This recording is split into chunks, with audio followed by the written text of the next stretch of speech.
Frank, se puede bien jouer.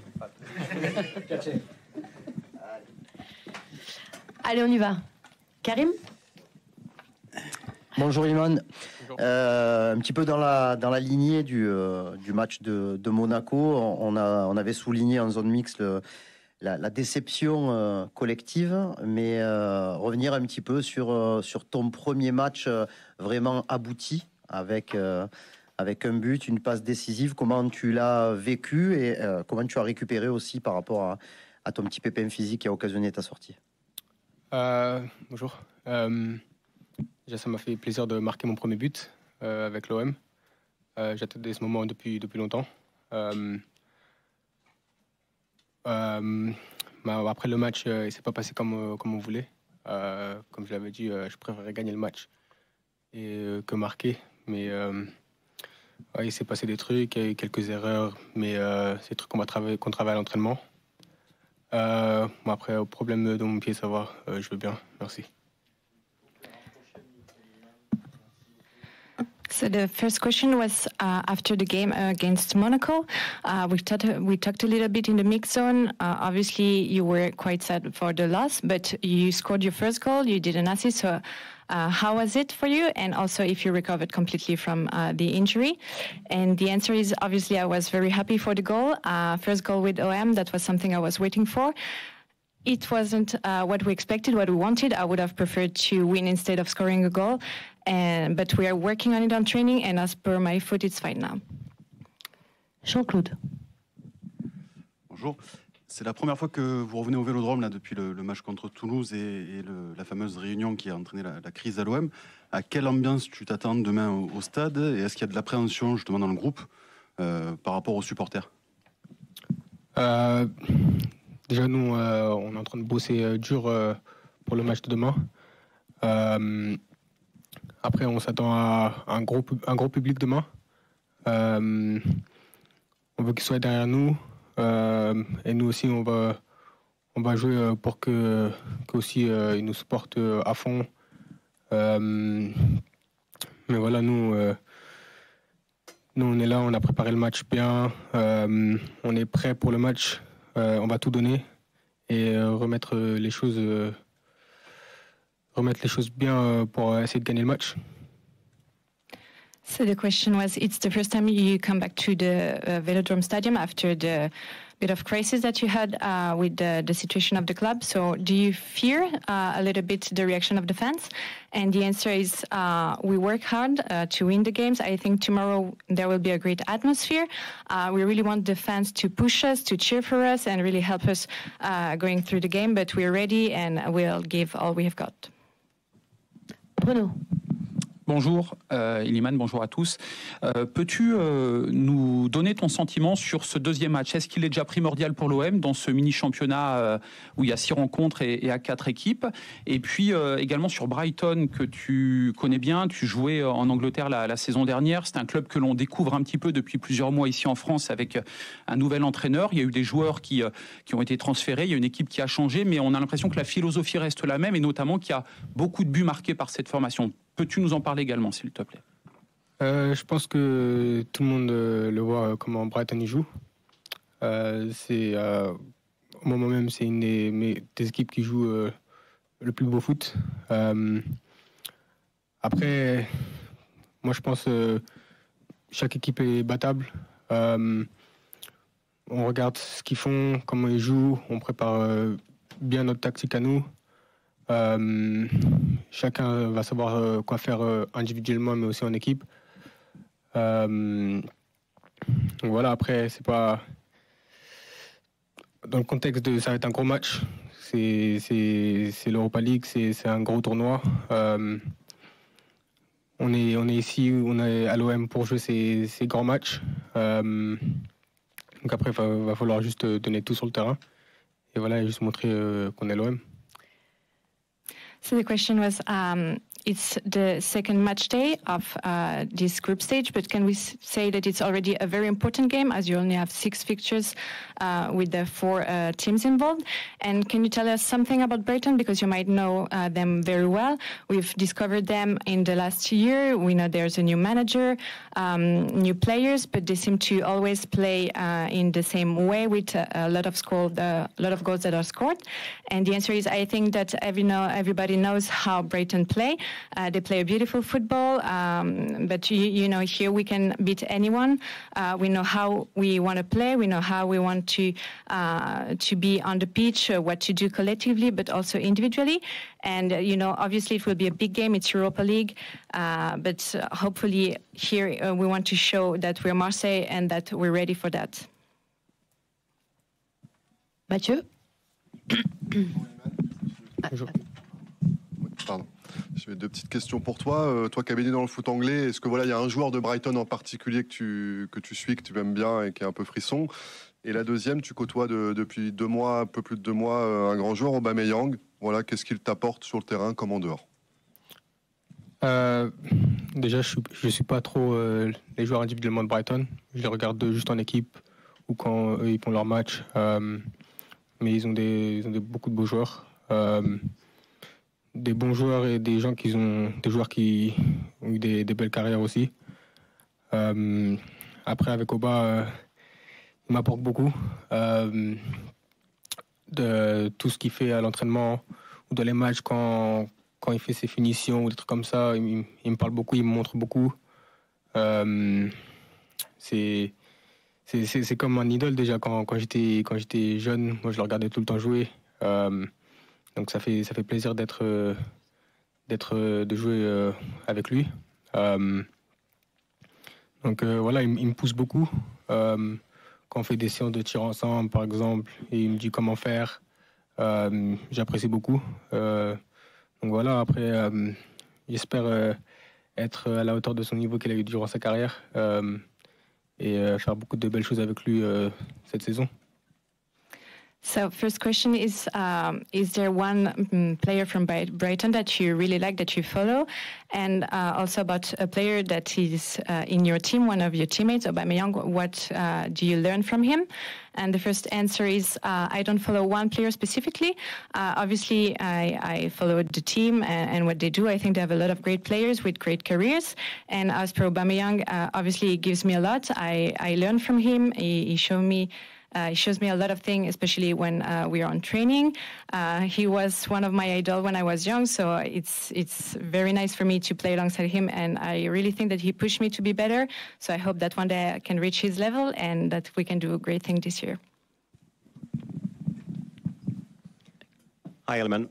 Hello. You had a big decision to make in the summer when you left Sheffield United to join Marseille. Just how tough was that decision for you, and was one of the reasons for coming back here to play in these big European games?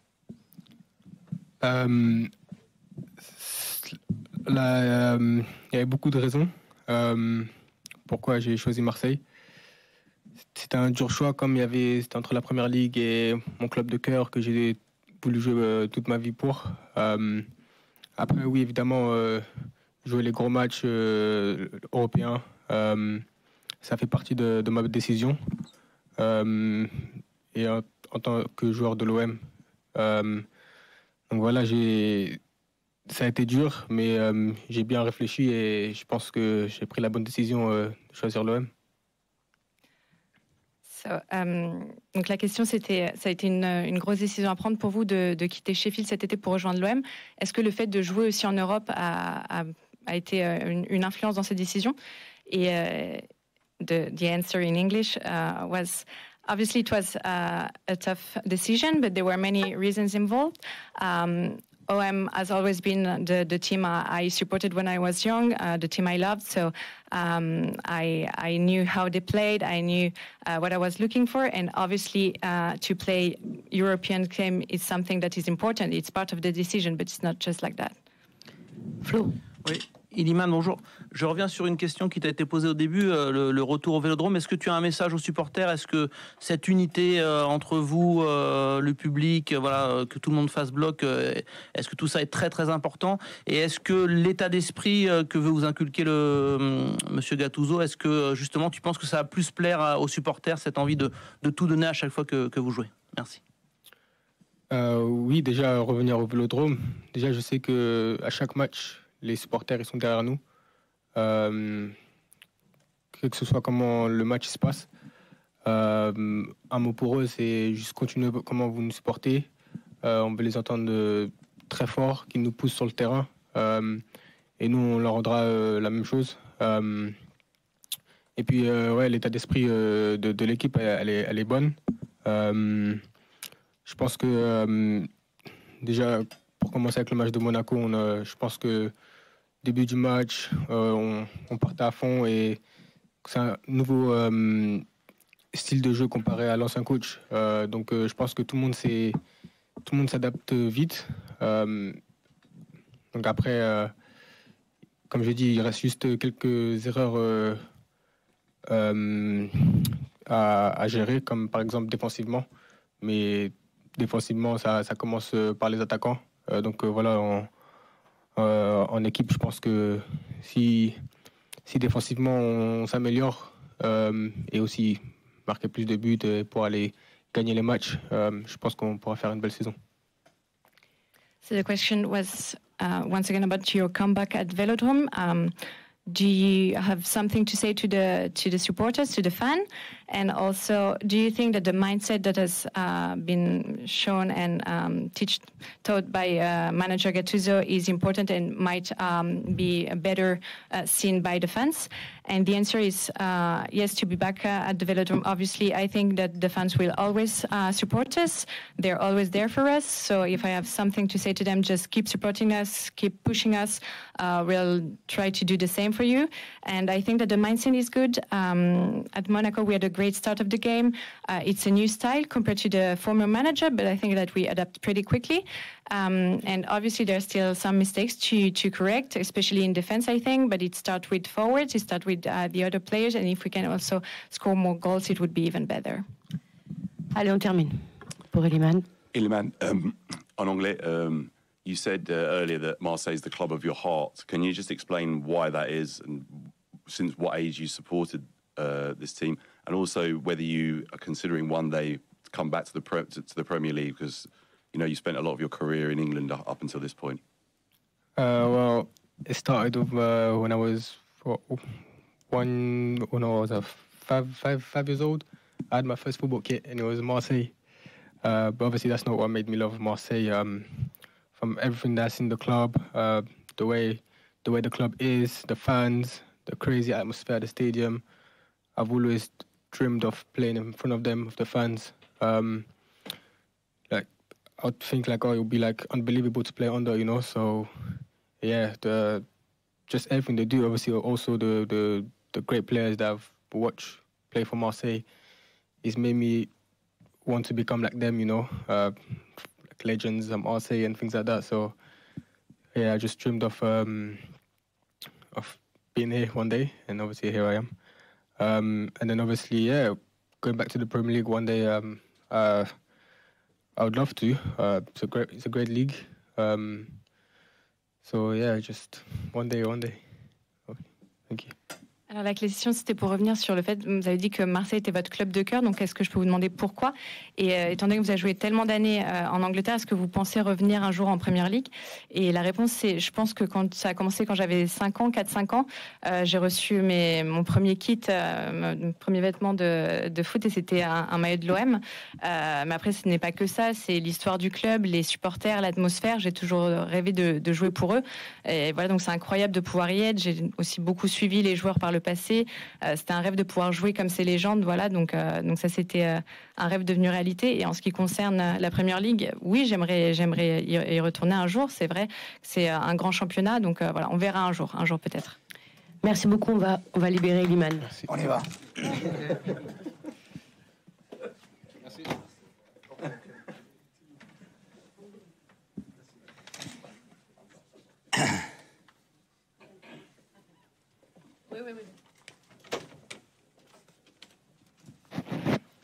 Allez. Allez. Karim. Buongiorno, mister. Bonjour. Une petite question sur la préparation de ce match contre Brighton. Dans la suite du match contre Monaco, vous aviez parlé de la différence entre le niveau offensif et défensif de votre équipe. Qu'est-ce que vous avez pu travailler pour que votre défense soit un petit peu mieux dans les prochaines échéances? Ma innanzitutto giochiamo con una squadra che è nelle prime 3 squadre al mondo come possessione del pallone. È una squadra che può cambiare 10 giocatori e metti altri 10 giocatori, ma la tipologia di gioco, la mentalità rimane sempre uguale. L'allenatore lo conosco molto bene, abbiamo fatto 3 trafile, terza divisione, seconda di Serie A dopo, ed è un grande allenatore. Però il problema nostro è che in questo momento non abbiamo la bacchetta magica. Abbiamo visto che non basta giocare per 50-60 minuti e penso che è una squadra che se vuole giocare quel tipo di calcio che piace a me bisogna stare 90-95 minuti sul campo e fare sempre la stessa cosa, perché se cominciamo ad abbassare di intensità, cominciamo a non stare attenti, passa quello che è passato l'altro giorno, perché l'altro giorno secondo me la partita l'abbiamo persa per i piccoli dettagli, però i piccoli dettagli sono fondamentali per giocare a calcio. Sono contento di quello che abbiamo fatto, però dobbiamo migliorare, però c'ho una squadra che mi segue, c'ho una squadra che sono molto contento per quello che sta facendo, vedo lo spirito, i ragazzi hanno voglia di fare un qualcosa in più, però c'è poco tempo e sicuramente dopo queste 2 partite abbiamo un po' di tempo in più, speriamo che non perdiamo tanta gente che va in nazionale per poter lavorare in maniera continuativa per 10 giorni. Alors, tout d'abord, on va jouer contre une des 3 meilleures équipes au niveau de la possession du ballon en Europe. C'est une équipe où on peut changer 10 joueurs, la mentalité reste toujours la même. Et ils ont un entraîneur que je connais très bien. On s'est connus en 3e division, 2e division en Serie A, donc c'est vraiment un grand entraîneur.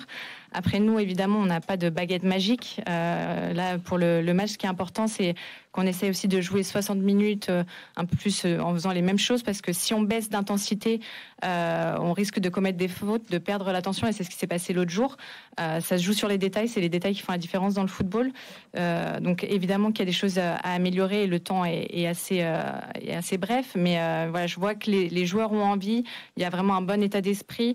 Donc voilà, là c'est vrai qu'on n'a pas beaucoup de temps, mais j'espère qu'après les 2 prochains matchs, on aura plus de temps, qu'il n'y aura pas trop de joueurs aussi en sélection pour réussir à bien travailler durant les 10 prochains jours.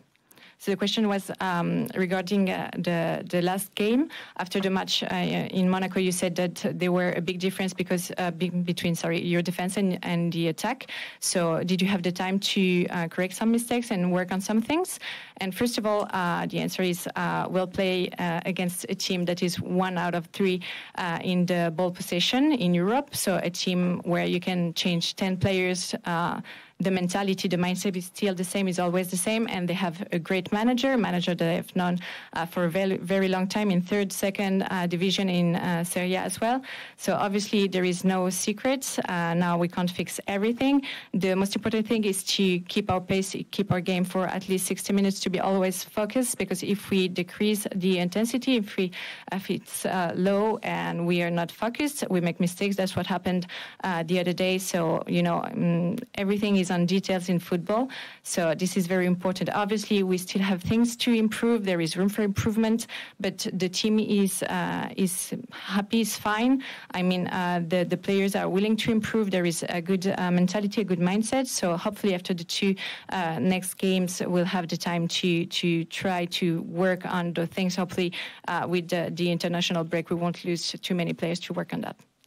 Jean-Claude. Bonjour. 2 questions, s'il vous plaît. La première, je vais rebondir sur ce que vous disiez sur Roberto De Zerbi. Quel regard, est-ce que vous pouvez développer, nous dire quel regard vous portez sur son travail et sa carrière, notamment, je crois que quand vous étiez à Pise, vous aviez eu une confrontation haute en couleur tous les 2. Est-ce que vous pouvez revenir sur cet épisode aussi? No, quello fa parte del football. Quella era una finale per vincere dalla terza per andare nella seconda. Fa parte del calcio. Però è passato. Roberto, io penso che in questo momento è uno dei migliori allenatori italiani, senza nessun dubbio, perché sa quello che vuole, lo faceva in terza divisione, lo faceva nella quinta divisione, quello che sta facendo ora, ce l'ha ben chiaro e lo fa bene, ed è per questo che secondo me è uno dei più grandi allenatori italiani che abbiamo adesso, giovane, con una conoscenza su quello che fa incredibile. Siamo due allenatori giovani, focosi, da parte mia c'è grande rispetto, c'è grande stima, perché secondo me, come ho detto già 3 volte, è uno dei più grandi allenatori italiani in questo momento, è questo. E domani sicuramente da parte nostra dobbiamo fare una partita perfetta, perché se non fai una partita perfetta con Brighton, con questo Brighton, puoi stare 90 minuti e puoi fare il 20% di possesso palla e Brighton te ne fa 80%. E sappiamo che qualcosa non possiamo aspettare, perché giochiamo a Velodrome, ci sono quasi 65.000 persone e sicuramente dobbiamo fare una partita con personalità, una partita senza paura, rispettare l'avversario per le qualità che ha, e questo. Donc la question, excusez-moi. Évidemment, Roberto De Zerbi, c'est un des meilleurs entraîneurs italiens, je pense, à l'heure actuelle. Il sait ce qu'il veut, il a toujours su, il le faisait quand il était en 3e, en 5e division. Et il continue à avoir une idée très claire du jeu et en plus à bien l'exécuter, à le faire bien. C'est un entraîneur qui est jeune, qui a une connaissance du football très approfondie. On a tous les deux un grand tempérament assez fort, c'est vrai. Par rapport à cette finale dont vous parliez au début, c'est vrai que c'était la promotion, le match pour la promotion en 2e division, donc c'est normal, ce sont des choses qui arrivent dans le football. Mais voilà, je pense que lui, c'est vraiment quelqu'un pour qui j'ai un grand respect, une grande estime. Je pense que c'est juste, comme je le répète encore une fois, c'est un des meilleurs entraîneurs italiens à l'heure actuelle. Donc il va falloir qu'on fasse un match vraiment parfait dès le début contre Brighton, contre ce Brighton-là, parce que sur 90 minutes, sinon on pense avoir que 20% de la possession du ballon, c'est sûr qu'ils en auront 80. Donc voilà, c'est surtout aussi pour le Vélodrome, on sera devant près de 65 000 personnes demain. Donc il y aura vraiment une grosse atmosphère. Il faut que nous aussi, on ait une grande personnalité, qu'on joue sans peur et avec un respect pour l'adversaire, mais en essayant de faire notre jeu. So the question was once again about De Zerbi. If you can say something more about him, about the vision of his play, and also if I remember well, you had a game when you were in Pisa, where you had like a heated exchange, and the answer is it's normal. You know, in football, it was a final to be promoted in 2nd division, so those things happens. But I really like Roberto. I think he's one of the best Italian managers that we have in Europe now. He knows what he wants. He has always done it since the 3rd, the 5th division, and he knows how to execute it, his vision of play. So he's young. He has a great knowledge of football. Obviously, we're two strong personalities, but I really respect him. I think he's really great. As I said, one of the best Italian managers. So tomorrow we need to do a perfect match. Since the beginning of the game against this Brighton, you can't just wait. You have to be perfect, especially because if you have only 20% of the ball possession, they'll have 80%. And we're also playing in a full house tomorrow. It will be almost 65,000 people. So we need to show great personality, to play without fear. Even though we need to respect the opponent, obviously we'll need to show our game. Et la deuxième question, donc, c'est justement votre première, vous, au Vélodrome en tant qu'entraîneur de l'OM. Quel est le sentiment qui vous anime? Est-ce qu'il y a de l'excitation, même si vous n'êtes plus sur le terrain, mais sur le banc de touche? Comment ça se passe dans ces moments-là? Est-ce que vous gardez aussi cette envie de vivre ces moments-là, ces grandes soirées de football?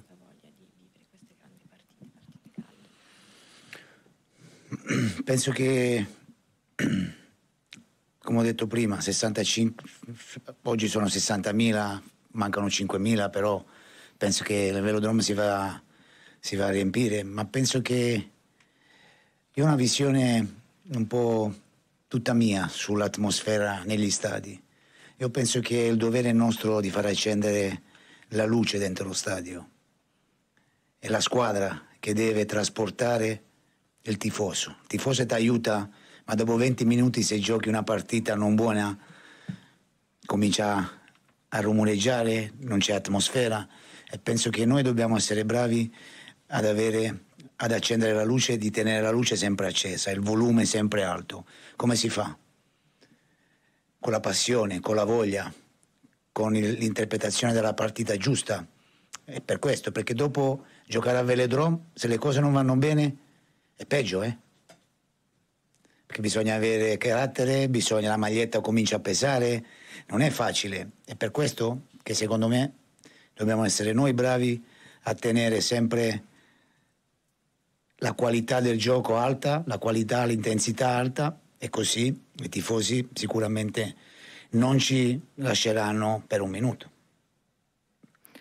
Alors c'est vrai que, comme je l'ai dit juste avant, pour l'instant il y a 60 000 personnes, on s'attend à 65 000 personnes, je pense que ça va se remplir. Mais moi j'ai une vision personnelle un peu de l'atmosphère dans les stades. Je pense que c'est notre devoir à nous, à l'équipe, aux joueurs, d'allumer entre guillemets le stade. Parce que si les supporters peuvent t'aider jusqu'à un certain point, mais si toi pendant les 20 premières minutes tu joues mal, cette ambiance va un peu se perdre, ça va devenir un peu plus compliqué. Donc c'est à nous vraiment d'allumer la lumière entre guillemets, de maintenir ce volume élevé tout au long du match. Et ça passe par une bonne interprétation du jeu, parce qu'au Vélodrome, généralement, si tu joues mal, si c'est compliqué, au final, ça se renverse et ça devient quelque chose qui est plus négatif, qui est plus dur, c'est plus dur de jouer. Le maillot devient un peu lourd, il y a beaucoup de pression. Donc voilà, c'est à nous, avec notre qualité et notre intensité élevée, de maintenir les supporters éveillés, entre guillemets. So the question was about the Velodrome. It will be the first time that you're here as the manager of the team.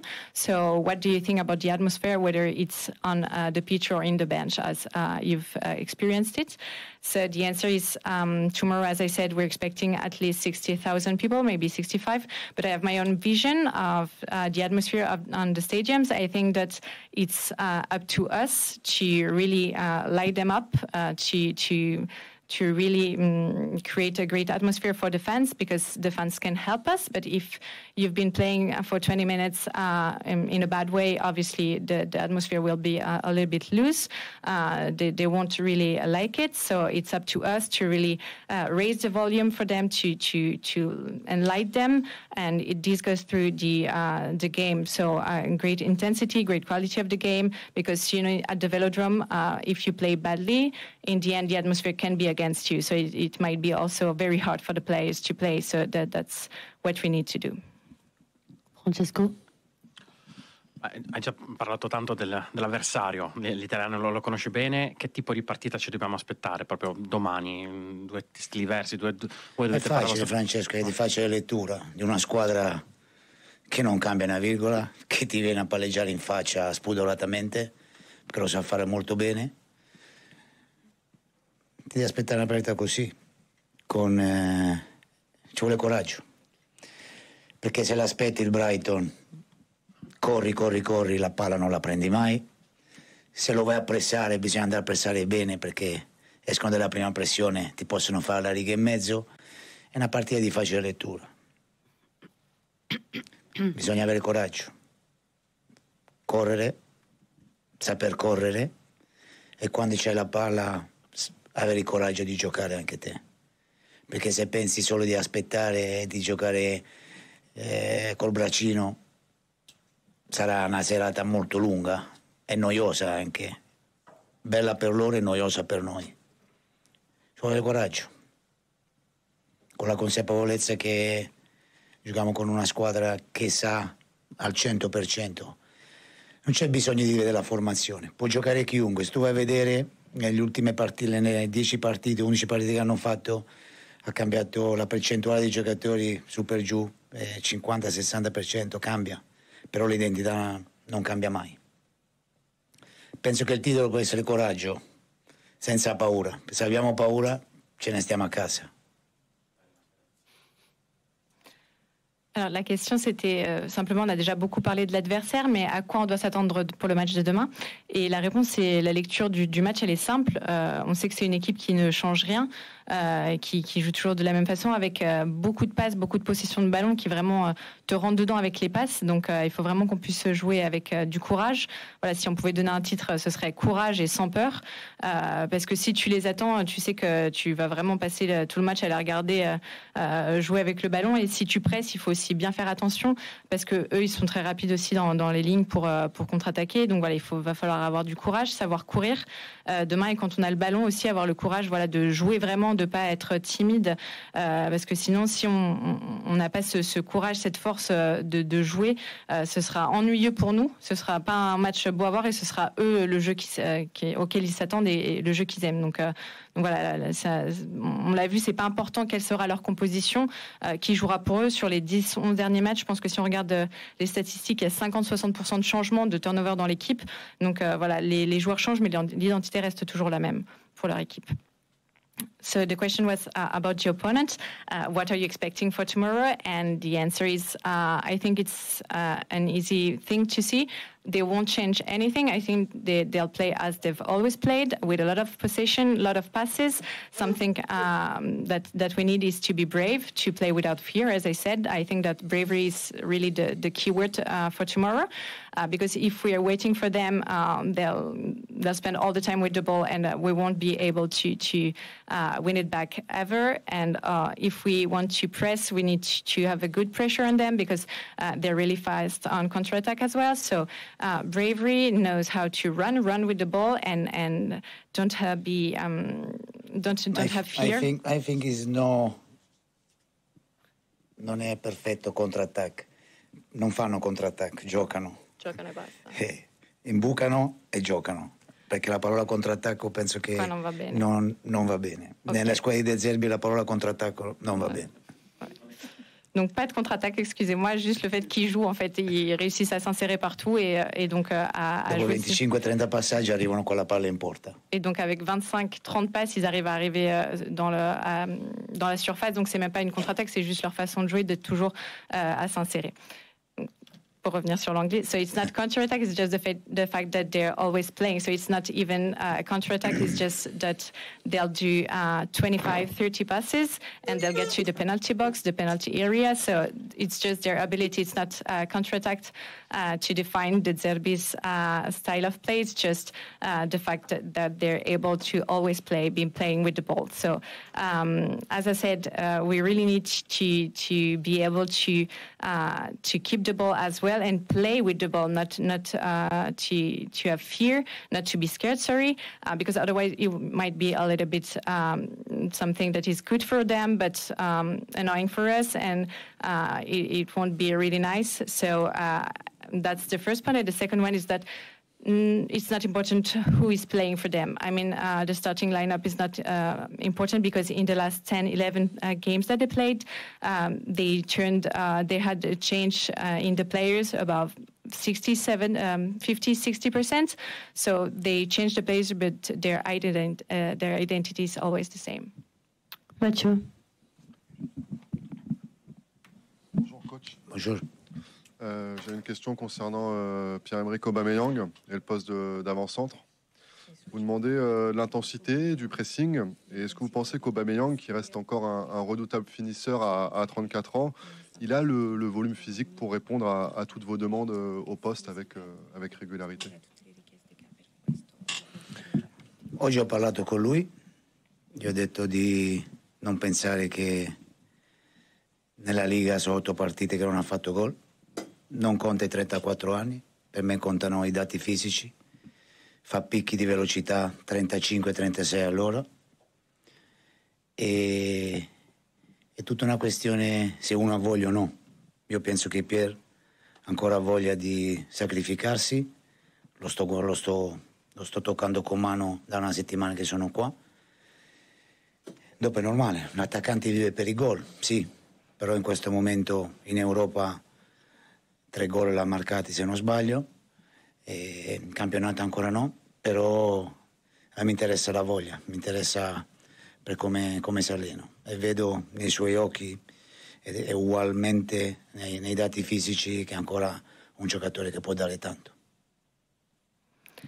Alors, moi, j'ai parlé avec lui même aujourd'hui. Ce que je lui dis, c'est que ces 34 ans n'ont pas d'importance, comme le fait qu'en 8 matchs de Ligue 1, il n'est pas encore marqué.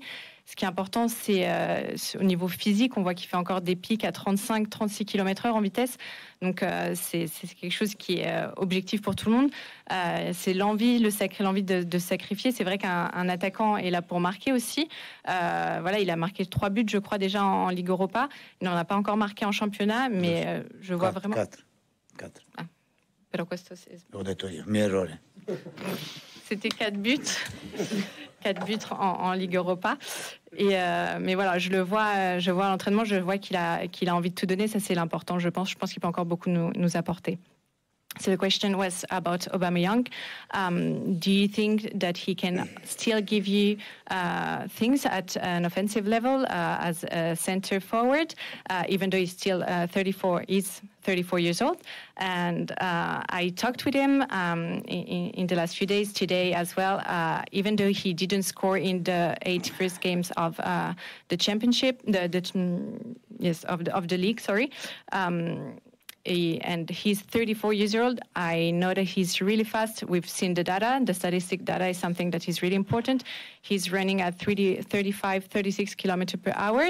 So I think that's something really clear. And the will of sacrifice, he's willing to play for the team. Obviously, forwards and strikers, they're here to score goals, but I think that he already scored 4 goals in Europa League. He hasn't yet in Ligue 1, but I really think that it's go through training, his training. As I said, data is super important. I think that he can still give us a lot. Michel. Bonjour, monsieur Gattuso. Votre équipe a pris 10 buts sur les 3 derniers matchs, avec des erreurs individuelles, collectives, des erreurs sur, par exemple, prendre un but sur une touche, un manque un peu d'impact défensif. Est-ce que vous envisagez des changements, aussi bien collectivement qu'individuellement, au sein de la défense? Abbiamo preso 10 gol, è un dato di fatto, però penso che in questo momento io guardo la mia partita, dopo ho visto l'atteggiamento col Paris Saint-Germain, ho visto l'atteggiamento con l'Ajax. È normale che se vogliamo giocare come voglio giocare io, deve essere una squadra che deve ragionare in un solo modo. La prima difesa sono con i giocatori d'attacco, bisogna fare bene quello. L'altro giorno a tratti l'abbiamo fatto bene, a tratti centrocampisti, quando andavamo a pressare troppe linee di passaggio per il Monaco, e penso che se andiamo a aggiustare queste cose, se andiamo a fare una pressione ultraoffensiva, se riusciamo a farla bene, se siamo compatti, se basculiamo bene, se facciamo la stessa corsa, secondo me è una squadra che può migliorare, perché la partita che ho visto l'altro giorno ci sono tante cose che si possono migliorare, perché sono errori a livello individuale e di reparto. Il problema io penso che questa squadra c'ha un problema. Questa squadra l'anno scorso giocava uomo su uomo in tutte le zone del campo. Doveva pensare poco, aveva 2 cose da pensare: correre uomo su uomo, non perdere il duello uomo su uomo, e dopo giocare sulla seconda, caos lavorato, no caos così, e giocava così. È arrivato Marcelinho, ha provato a fare una cosa, secondo me ancora i giocatori non si sono puliti bene da questo aspetto qua. E ci vuole un po' di tempo, normale, ci vuole gamba forte, perché è una squadra che deve correre, non può durare 50-60 minuti, e deve cancellare il gioco dell'anno scorso, perché è un gioco totalmente diverso di quello che voleva fare Marcelinho, perché Marcelinho faceva 2 linee, un blocco difensivo, gli faceva giocare in contrattacco. Com'è? Può essere un po' similare, però si gioca di reparto. E tutti questi errori qua, se andiamo a vedere, se non sei concentrato su un fallo laterale, perché sei uomo su uomo e non c'hai un giocatore davanti, un giocatore dietro che te lo copre, non c'hai quell'intensità che avevi l'anno scorso, e penso che la squadra sta pagando tutto questo.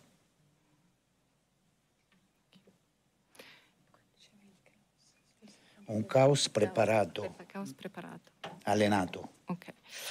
Alors, c'est vrai qu'on a pris 10 buts sur les 3 derniers matchs, mais si je regarde un peu les matchs, si je regarde notre match à nous, si je vois aussi les matchs qu'il y a eu contre l'Ajax et contre le PSG, je pense que si c'est quelque chose qui peut être amélioré, c'est quelque chose qui peut changer, c'est vrai. Et je pense que la seule façon de le faire, c'est ce que j'ai dit auparavant, c'est-à-dire que ça passe par la défense, que la défense passe par les joueurs offensifs également, les attaquants. C'est quelque chose qu'il faut qu'on réussisse à bien mettre en place. On peut le voir parfois, on l'a vu à certains moments aussi contre Monaco, ou même notre défense, mais pas seulement. Le milieu de terrain aussi, parfois on a vu qu'il y avait trop de lignes qui étaient ouvertes, on laissait trop d'espace après pour les passages de Monaco. Donc ça, c'est quelque chose sur lequel on a encore une marge de progression, sur lequel on doit travailler. Mais je pense que voilà, si on est plus compact, si on bascule bien, si on court bien, on peut réussir à s'améliorer, parce que ça, ce sont des erreurs individuelles ou des erreurs aussi de lignes, de secteur entre guillemets des postes. Donc ça, c'est parce qu'aussi je pense que l'an dernier il y avait une façon de jouer qui était différente, avec beaucoup de marquage sur l'homme en 1 contre 1, de vraiment toujours penser à remporter ses duels, et du coup c'était il y avait juste 2 choses auxquelles il fallait penser, c'était remporter les duels, et après il y avait ce chaos préparé, organisé, et je pense que c'est quelque chose que les joueurs n'ont pas encore réussi à oublier, à effacer. Avec Marcino aussi, c'était quelque chose qui était un peu différent, parce que lui jouait avec 2 lignes, avec un bloc défensif, parce qu'il aimait bien jouer sur la contre-attaque. Donc voilà, ça c'était des erreurs qu'on a pu le voir si on n'est pas concentré sur une touche, parce qu'on se concentre juste sur l'homme. On a donc quelqu'un qui est pas devant, quelqu'un qui couvre derrière. Donc ça, c'est ce genre d'erreur, et pour réussir à changer ça, il faudra aussi qu'on ait beaucoup de jambes, beaucoup d'intensité pour y arriver. Voilà.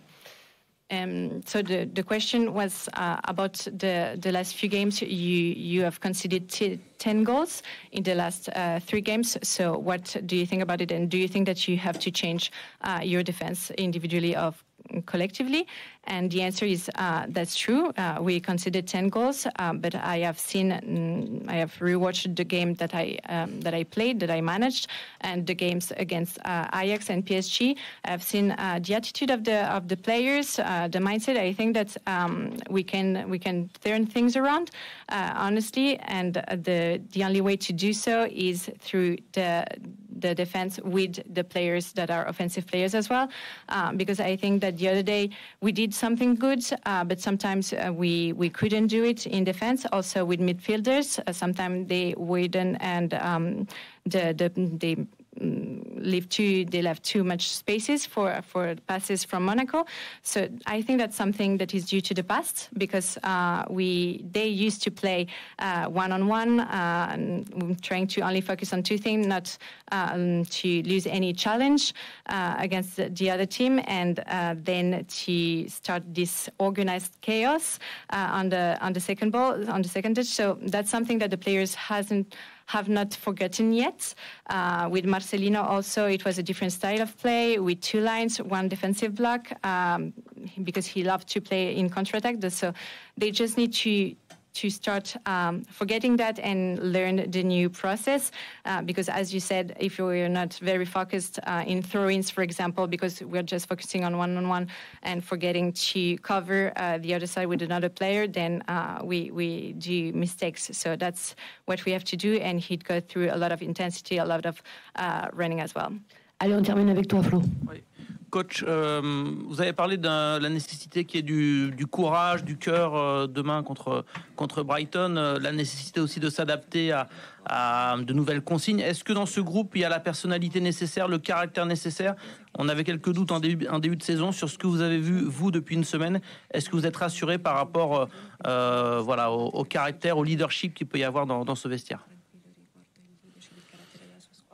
Sicuramente solo con coraggio e leadership non si vince domani, ci vuole qualità anche.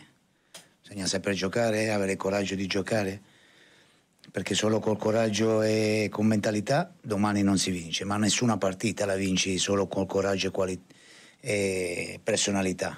No, bisogna saper giocare a calcio, è una squadra che mi piace molto questa, è una squadra che in questa settimana vedo ragazzi che stanno dando la vita, si sono consegnati a me e al mio corpo tecnico e ci stanno dando tutto.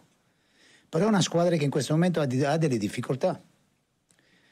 Per esempio, fai un allenamento, sono stanchi perché si va alla ricerca dell'intensità, si va alla ricerca di fare una pressione sempre ultraoffensiva, di stare nella metà campo avversario, lo vogliono fare, lo provano a fare, però in questo momento ci sono delle difficoltà oggettive, perché erano abituati a lavorare in un modo, siamo arrivati noi e adesso stanno lavorando in un altro modo. Però è una squadra che secondo me si sta sforzando e questo mi piace molto. È per questo che sono un po' tranquillo non lo sarò mai io, ma fa parte del mio carattere, però sono tranquillo su questo aspetto qua, perché vedo una squadra che in sala video lavora tanto, nel campo lavora tanto, chiedono, si sforzano e penso che in questo momento dobbiamo solo aspettare e limare i danni in questo periodo